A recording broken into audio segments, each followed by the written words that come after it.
O Tribunal Superior de Xustiza de Galicia avala os criterios que se seguen en Pontevedra para limitar as vivendas turísticas. O Concello basease no seu Plan Xeral de Ordenación Municipal, buscando conxugar unha actividade económica co descanso dos veciños. Primeiro suposto, vivendas unifamiliares. En vivendas situadas nos baixos e nos primeiros, poderíamos, en calquera negocio, montalo nun baixo ou nun primeiro, asesorías e demais, polo tanto, tamén, ou ben, a terceira posibilidade, destinar o uso completo do edificio. No 2019, unha comunidade de veciños da Rúa Sagasta denunciou a unha propietaria tras detectar unha vivenda turística nun cuarto piso. Baseándose no seu criterio, o Concello ordenou o cese da actividade e a muller recorreu ante a Xustiza.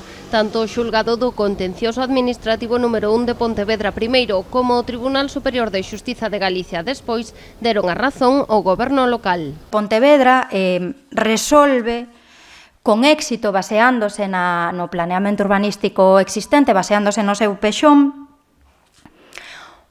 un futurible problema que podíamos ter na nosa cidade e que creemos que con estes criterios somos capaces de conxugar a actividade económica que corresponde ás vivendas de uso turístico, pero co descanso dos veciños e das veciñas. Dende o Concello apuntan que esta sentenza pode sentar precedente para regular as vivendas de usos turísticos noutros municipios. Na gran maioría dos casos, os gobernos locais optaron por crear ordenanzas específicas. O ter os nosos criterios interpretativos a base no Plan Xeral de Ordenación Urbanística fai que este criterio interpretativo que nós tomamos sexa moitísimo máis difícil de tumbar dende o punto de vista de un proceso xudicial. Isto demostra que o criterio interpretativo, primeiro, está ben tomado, que é un criterio sólido e que sentamos as bases para a regulación e para o ordenamento deste futurible problema. Contra esta sentenza cabe recurso de casación no Tribunal Supremo.